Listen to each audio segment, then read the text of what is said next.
¿Qué tal amigos? Bienvenidos a una edición más de Dialogando, programa de entrevistas producido por la Universidad Jaime Bauzat Meza. Esta vez mi saludo se extiende a los 23.941 integrantes del grupo Taller de Redacción y Estilo, comandado en la cabeza por el periodista Jesús Raimundo, autor también del libro La redacción no se improvisa. Yo le doy las gracias y la bienvenida a Dialogando. Profesor, muchísimas gracias por haber aceptado esta entrevista. Gracias a ti por esta invitación, José, y encantado de poder estar en esta entrevista y de hablar de lo que más nos gusta, la redacción, el periodismo, la educación. En alguna entrevista suya, estudiándolo para poder hacer esta entrevista, vi que usted dijo, amo el periodismo, y es el perfil que compartimos con los alumnos de Bauzat y también todos los periodistas que seguramente van a estar viendo esta entrevista. Sí, el periodismo en realidad es una forma de vida, es una forma de ver la realidad, es una forma de interpretar, de conocer nuestra realidad, estos tiempos, y además somos testigos de los hechos, de los acontecimientos. Es una especie la mirada que le damos va a servir también para escribir esta historia. De alguna manera estamos escribiendo la historia, esta historia que luego será revisada por los historiadores. Hablando de escribir, ¿cómo escribimos los periodistas? Profesor, la redacción, ¿por qué la redacción no se improvisa? Porque es algo que tiene que ser, tiene que ser precisamente a rajatabla. Explíquenos, por favor. La redacción no se improvisa porque para redactar nosotros manejamos técnicas, tenemos que dominar técnicas. La técnica de redacción atraviesa por diferentes momentos y por diferentes etapas. Por ejemplo, desde el momento en que definimos una idea, el mensaje, la estructuramos en oraciones, en párrafos, manejamos piezas, despieces, elementos para titulación. Hay una serie de pasos que nosotros damos para el momento en que informamos o comentamos o transmitimos información. No solamente el periodista, estoy hablando en general de quienes elaboramos y redactamos textos para comunicar, y por eso es que no se improvisa. Y es tan importante además el tema de redactar con claridad, con coherencia, con corrección, porque de esa manera garantizamos que la comunicación sea eficaz. ¿Cuál es la base sólida de una buena redacción, desde su punto de vista, usted como el maestro? Para redactar existen dos pasos que son importantes. A redactar se aprende redactando. No hay otra fórmula. Quien quiere aprender a redactar tiene que romper, acabar con ese temor de la pantalla en blanco, lo que antes se llamaba la página en blanco, ese pánico que existía, y atreverse, motivarse, animarse a redactar. Y a redactar con mucha solvencia y a redactar con gran pasión, a ponerle una mirada especial en cada texto que uno redacta. Y la otra parte es leer, ¿no? Si nosotros no leemos, difícilmente vamos a conocer cuál es el proceso de la decodificación de los mensajes, es decir, cómo nos nutrimos con la información, cómo se elaboran estos mensajes, cómo han trabajado otros autores, cómo es que han estructurado estos mensajes. Entonces es importante conocer, y además leer también nos permite a nosotros incrementar nuestra creatividad, manejar mayor información, y eso alimenta y nos nutre para poder informar con mayor seguridad. Entonces, escribir y leer van de la mano, son como cara y sello de una misma moneda. ¿De dónde nace el libro La redacción no se improvisa? Sí, La redacción no se improvisa, justo aquí está el texto. Que va por su segunda edición. Sí, va en la segunda edición. Ya casi finalizando. Así es la segunda edición del libro tradicional, libro en papel, pero ya hemos lanzado el libro electrónico, ¿no? El libro digital, el ebook también, y está funcionando muy bien en otros ámbitos. Se está comprando a través de tiendas virtuales como Amazon, también se llama La redacción no se improvisa.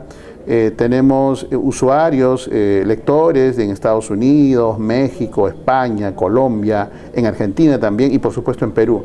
Y entonces la idea de La redacción no se improvisa, de este libro editado por Artífice Comunicadores, es precisamente compartir técnicas, compartir conocimientos, compartir casos y también compartir esa pasión por escribir un texto de calidad. No solamente a periodistas, como muchos lo podrían creer, sino también a otros profesionales. Sí, porque en realidad la escritura la manejamos... no se limita solo a los periodistas, exacto. A los periodistas, por supuesto. Hay algo muy importante que debemos entender en estos tiempos. Cuando un estudiante egresa y se inserta en el mercado laboral, hay habilidades que le van a permitir poder mantenerse en este mercado y participar de esta competencia o competitividad que existe en el mercado. Y es la habilidad de la comunicación. Los profesionales de cualquier especialidad, si no manejan la redacción, no van a poder lograr sus objetivos, lograr sus metas, insertarse en el mercado laboral, pero también ascender o trazar esta línea de carrera. Y según los especialistas en este tema, por ejemplo, establecen que un profesional está más o menos 40 años en el mercado laboral y todo puede cambiar, pero lo que no va a cambiar es la escritura y lo que no va a cambiar es la comunicación oral y la comunicación escrita atraviesa por todas las profesiones, en todos los niveles académicos y en todas las funciones que nosotros desempeñamos en las diversas empresas o instituciones en nuestra sociedad. Por eso decimos que la redacción no se improvisa. El libro La redacción no se improvisa también es la compilación de una base de teorías de la buena escritura y todo ello que usted las ha plasmado en un libro. Sí, La redacción no se improvisa tiene una particularidad. Está escrito de manera muy sencilla, con textos cortos, dividido en 4 capítulos. Tiene infografías también. Y también el manejo de infografías, que es un recurso que usamos los periodistas, y el manejo de los despieces. Por ejemplo, cómo explicamos la escritura de los números arábigos, ¿no? A través de una infografía, cómo se escriben las cifras, los decimales, debemos usar punto, coma, en qué países se usa, o cómo organizamos el tema de los numerales, o por ejemplo, cómo debemos escribir las horas, ¿no? Tanto en el modelo de 12 horas o en el modelo de 24 horas, cómo indicamos el paso del tiempo, cómo señalamos las abreviaturas del tiempo. Entonces, la infografía nos permite explicar de manera muy sencilla, muy rápida y con textos muy precisos, a veces procesos o conocimientos que están explicados en otras obras a través de muchas páginas. Y usamos también mucho los despieces, las citas, las sumillas, y usamos y hacemos un diseño con una propuesta en la que el espacio en blanco también comunica. Conocer de todo esto es primordial para un periodista. Sin duda. ¿Usted cree que se ha perdido esta rigurosidad con la que los correctores, redactores tratan el contenido periodístico? En los últimos años sí se evidencia que estamos perdiendo la rigurosidad al momento de escribir. Por varias razones, porque nosotros identificamos las faltas ortográficas, las faltas gramaticales, la falta de rigor al momento de presentar las notas o las columnas de opinión o los reportajes o los artículos en las diferentes publicaciones. Basta mirar una página web, basta mirar un medio de comunicación digital o basta revisar algún periódico impreso que ha pasado por varias manos entre el redactor, el editor, el corrector muchas veces, y encontramos faltas. En el grupo de Facebook, Taller de Redacción y Estilo, en realidad no es que yo estoy a la casa de las faltas, simplemente... Ni tampoco se hace por mofa. No, tampoco, exacto. Simplemente son los textos que yo leo. Y entonces las publicaciones que aparecen son los que habitualmente leo, y uno no va, no necesita sacar una gran lupa para encontrar las faltas. Simplemente uno lee y encuentra faltas y se sorprende por la gran cantidad de faltas que aparecen. ¿Cómo hemos llegado a esas faltas? ¿Por qué hemos llegado a esa forma de redactar los periodistas? Hay varias razones, ¿no? Ajá. Quizás los periodistas no estamos tomando en cuenta algo muy importante y que ya lo ha planteado la Real Academia Española. Los periodistas estamos cumpliendo una gran función, que es la de compartir conocimientos y técnicas, y también la de formar o educar, pero en el sentido no como el maestro, sino que muchos estudiantes, muchos ciudadanos están revisando y están tomando en cuenta los textos publicados por los medios de comunicación y los toman como una referencia. Entonces no estamos tomando conciencia de ello, de la importancia que es escribir con corrección, y tampoco estamos realizando una autocrítica, y tampoco nos estamos sentando en una sala de redacción para analizarnos, para comentar, para compartir esa vocación de la buena escritura, para por último, realizar los pequeños talleres que existían en otras épocas, como en el caso de la prensa, la famosa escuelita, donde el editor comparte sus conocimientos y sus experiencias con los nuevos redactores. Revisamos, por ejemplo, ahora la novela Cinco Esquinas de Mario Vargas Llosa y vemos cómo era la atmósfera en esa época, cómo se trabajaba en la prensa. Se ha perdido esa atmósfera de unión entre colegas, en el aprendizaje también de los periodistas por querer aprender de sus maestros, por querer conocer un poco más. O sea, cada uno nos estamos individualizando en la forma de cómo estamos trabajando. En los últimos años sí se ha perdido eso. No hay espacio para conversar. No hay espacio, si se quiere, para el ocio, pero el ocio productivo, este ocio en el que podemos intercambiar experiencias,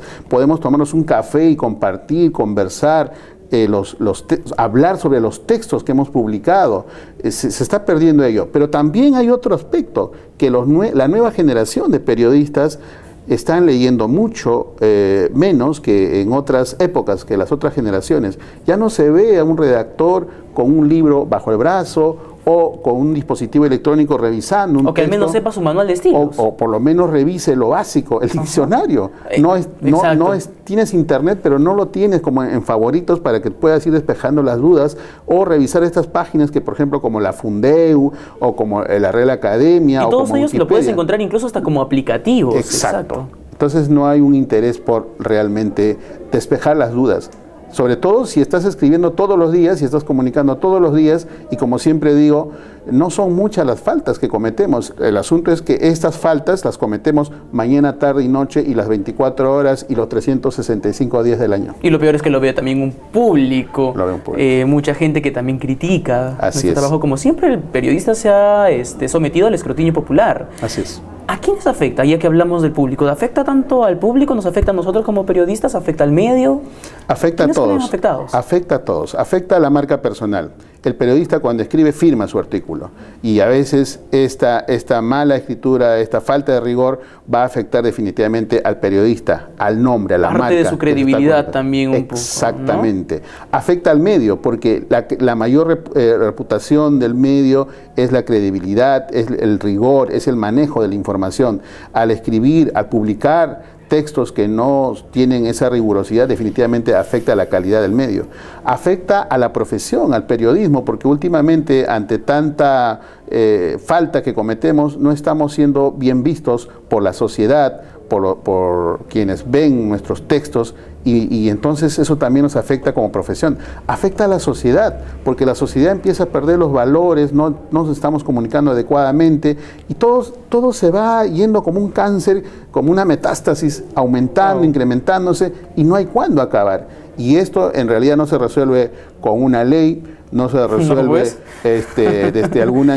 Cambiando el gabinete. No se resuelve de esa manera. Entonces se resuelve más bien desde adentro, ¿no? Desde esta reflexión que nosotros debemos tener, de esta autocrítica y sobre todo de redescubrir y tener un amor por nuestra profesión que es el periodismo. Tal parece que Dios nos agarre con el manual de estilos bajo el brazo. Y ya que hablamos del manual de estilos, ¿cuán importante es que haya un manual de estilos? En algún momento hemos tenido algunas conversaciones en clase, en conferencias, y usted decía que se ha perdido en muchos diarios. Son pocos los diarios que tienen un manual de estilos, a diferencia pues del contexto mundial. Varios medios han empezado con una guía, con un camino de cómo escribir, de cómo redactar, de cómo el medio también pone una postura al momento de redactar una información. Entonces, ¿cuán importante es que en el Perú los medios tengan un manual de estilos? Es muy importante porque el manual de estilo va a permitir definir el estilo de cómo se va a usar la lengua para informar en el contexto, y además el manual de estilo establece los principios rectores del medio de comunicación. El manual de estilo también vela por la ética y el manual de estilo también vela por las particularidades que se tienen al momento de redactar y resuelve dudas, porque además un manual es trabajado por la redacción, es trabajado por los directivos, es una guía, una brújula, un GPS, una hoja de ruta que nos va a permitir a todos los que formamos parte de esta organización periodística trabajar bajo una sola línea y que no existan los cambios de los criterios que pueden tener un editor de una sección frente al otro editor de otra sección, o cuando cambian de editores o cuando cambian de jefes. Claro. Un manual es muy importante. A pesar de que es muy importante, en nuestro país son pocos, raros, escasos los medios que tienen un manual de estilo. Y eso les dice mucho de los medios de comunicación. En realidad no lo están tomando con un rigor periodístico, con un compromiso social, sino también lo están tomando como un, no sé, algo comercial, como una preocupación comercial, poder ver, sacar la información. O sea, si tú tienes un manual de estilo es porque tú quieres, como usted dice, encontrar el estilo con lo que el periódico se va a transmitir información. O estamos cogiendo además los manuales o los libros de estilo de otros diarios, de otros países que han resuelto el tema de una manera diferente y que son otros contextos. ¿Y eso afecta coger el manual de estilo de otros medios de comunicación? Porque cada medio tiene que tener su voz propia, tiene que tener una identidad, tiene que tener una imagen, y eso se traslada en un manual de estilo y tiene que estar hecho específicamente para ese medio de comunicación. ¿Cuál es el papel de un editor en la redacción? El editor es el guardián de la calidad. El editor es quizás el periodista, el profesional sobre cuyas espaldas se está poniendo el mayor activo de un medio de comunicación, que es la credibilidad, que es la reputación. Si un editor no filtra, si un editor no supervisa, si un editor no guía, si un editor no motiva, si un editor no enseña, si un editor no comparte, definitivamente el medio de comunicación no va por un buen camino y no tiene un norte claro. El editor está cuidando no solo la calidad de la forma como se redacta, sino también conoce muy bien la línea editorial y está atento a las faltas o que se pueden cometer en el proceso del tratamiento de la información, por ejemplo, algunas faltas éticas que pudieran surgir. El editor en realidad es un profesional, cumple una función muy importante dentro del medio de comunicación, y lo más curioso es que los editores que trabajan en los medios peruanos no han sido forjados en una institución superior, sino han sido forjados en la práctica y con el autoaprendizaje. Ahí también nos falta la profesionalización del editor periodístico. Lo decía porque el editor también forma parte de todo un motor periodístico, de toda una empresa, es parte también de una jerarquía en donde no solamente es editor, también está el corrector, también está el editor de fotografía, pero los medios digitales nos están diciendo que vamos sacando gente de acá, vamos recortando, me puede hacer como 5 cosas a la vez. ¿Cómo ve la nueva tendencia de los medios digitales y este recorte de personal que a veces sacan editores y los editores también hacen la de correctores y hacen a veces también la de editores de fotografía, en fin? Los medios digitales están trazando el reto de los nuevos tiempos, de comunicar con una mayor velocidad, de procesar información con una mayor velocidad, pero ahí está justamente una gran oportunidad de poder comunicar y de tener una exigencia al momento de procesar la información con mayor calidad.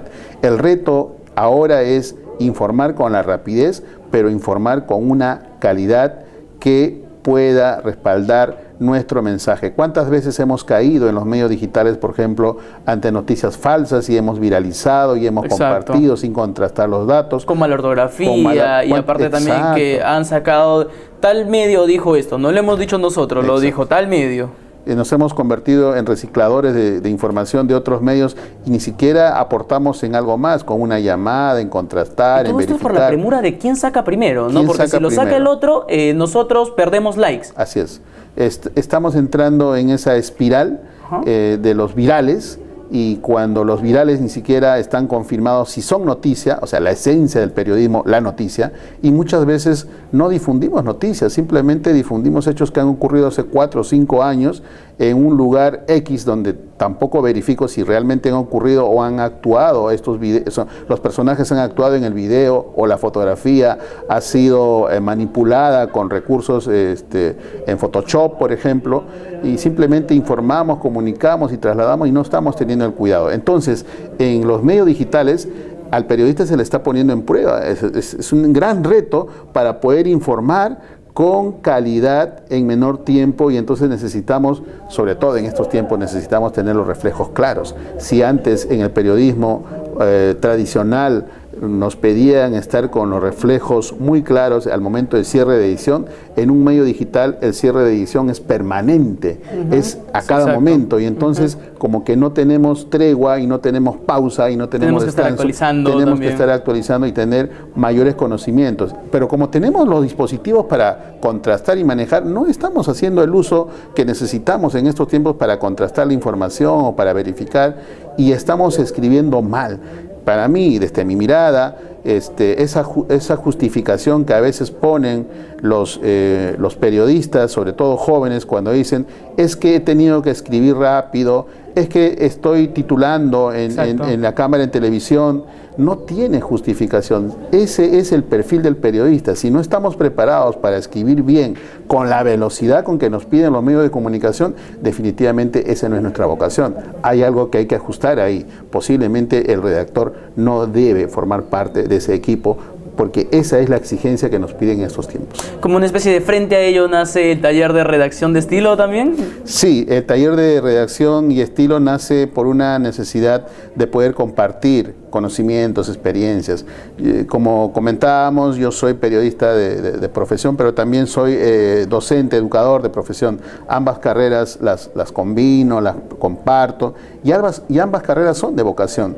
El enseñar y el escribir, el recoger información, en realidad nos hace mucho más sensibles ante los problemas de estos tiempos, y también a compartir, ¿no? El lema del taller de redacción y estilo es compartir. En realidad compartimos conocimiento, despejamos dudas, y nos sentimos muy contentos de que cada vez más personas no solamente estén preguntando, estén lanzando sus dudas y hayan perdido ese temor de preguntar. Siempre yo planteo este tema: si tienes una duda, pregunta. ¿A qué se proyecta el grupo, profesor? El grupo se proyecta, hace un par de años hemos lanzado una iniciativa que era de locos, que se llama 1 millón de peruanos sin faltas ortográficas. Entonces, seamos realistas, pidamos lo imposible. Exacto. Entonces, si somos más de 30 millones, ¿por qué no apostar a 1 millón? O sea, 1 millón en realidad es un porcentaje menor. Exacto. Pero bueno, hay que dar un gran paso, pero 1 millón en las redes es un número muy significativo.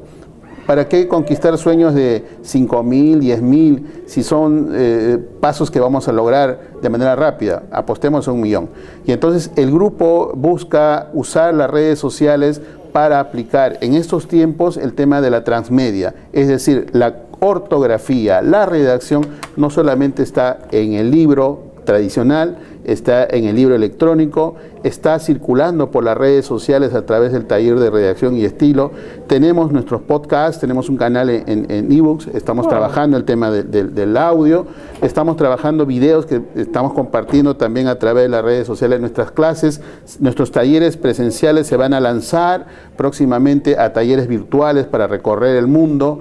Estamos viajando a través de internet a muchas ciudades, y estamos haciendo también nuestros talleres descentralizados en diversas ciudades, y acercando el tema de la ortografía a través de las ferias del libro que se organizan en el país, y pensamos llegar también a otros países, y estamos usando también las señales de la radio y muy pronto el de la televisión. Es decir, abrir todos los espacios de los canales posibles para atravesar con el tema de la ortografía y la redacción, y algo que no se está tomando en cuenta en estos tiempos y que es importantísimo. Es importantísimo que todos nos pongamos de acuerdo y que todos trabajemos en función a ello. No solamente las instituciones educativas, no solamente la empresa privada, sino también el Estado. Estamos escribiendo muy mal, y es importante que podamos revertir este gran problema. Ven, maestro, su inspiración fueron sus padres analfabetos, vecinos del distrito de Achonga, provincia de Angaraes, en Huancavelica. Ahora su preocupación es la buena escritura, y su meta es 1 millón de peruanos sin faltas ortográficas. Somos uno de ellos, lo vamos a lograr. Seamos realistas, pidamos lo imposible. Profesor, muchísimas gracias por haber aceptado esta entrevista. Gracias a ti por este espacio, y encantado de poder compartir. A todos los que nos están viendo, los invito a visitarnos al grupo Taller de Redacción y Estilo, y envíen sus consultas, sus preguntas. A diario estoy atendiendo del lugar donde me encuentre. Nosotros nos reencontramos en la próxima edición de Dialogando. No olvides seguirnos en el canal de YouTube. Nos reencontramos. Permiso.